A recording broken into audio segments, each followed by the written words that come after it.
Welcome back to Fool Us. We've had one successful fooler tonight. Let's see if this next magician will make number 2.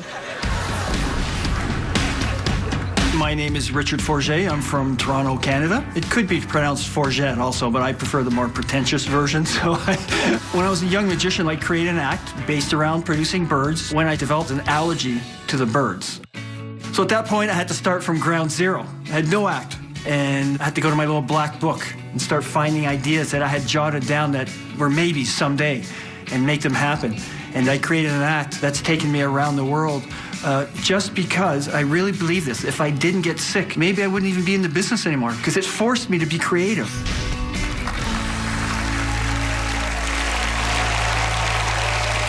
This next act is truly unforgettable. Here is Richard Forget.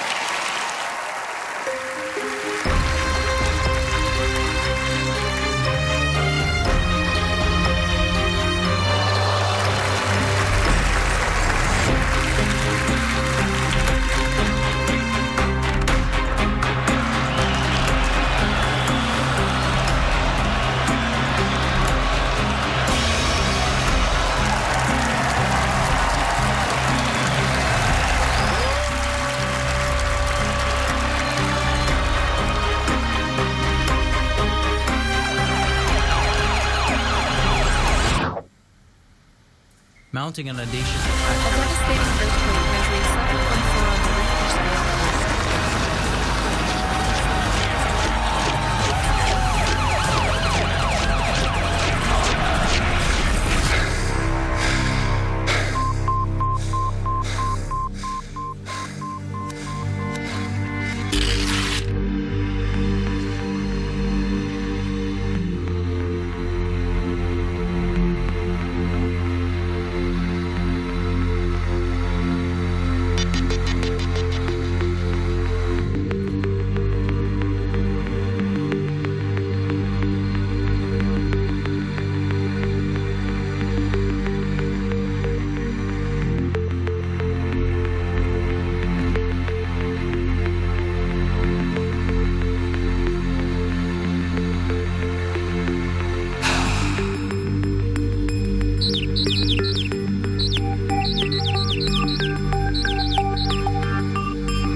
too, yes. So cool. How do you even begin to come up with something like that? Oh my gosh, well, so you see something, you know, you could be doing something really mundane in your life and you look at something and say, huh, what if that, you know, reading a paper. What if I were to fold this up and actually make it float around?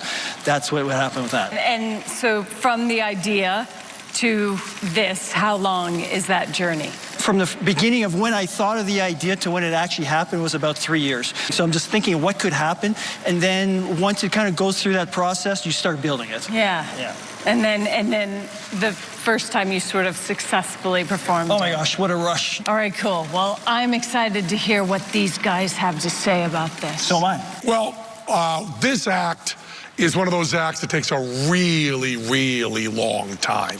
I mean, people come out here and try to do a trick or two to try to fool us. That's a whole different category than what you're doing. This is a full routine that would go on anywhere and please any audience anytime. Every move goes into the next move. And I'm going to just detail a few things here to the audience at home. It'll sound like I'm just talking about monster movies, but there was Daylight Seance, there was Zombie, and you did this thing that I love, which is you use multiple methods, which is the best way to fool people, in that you try to say, how did he make that bird fly? And you can't answer that question because the way you made that bird fly was different every time you looked at it. Your handling of the star ring or the key ring was just beautiful.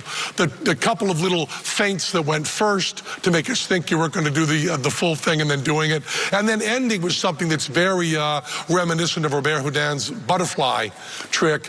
And just keeping those birds flapping the whole time. They're not tired yet. I know. They just have a great deal of power. It was a wonderful, wonderful routine, but we think we figured out how you did, and a few of those words should have told you. So are you convinced they know? Oh, yeah. Okay, well, thank you so much. Richard Forget.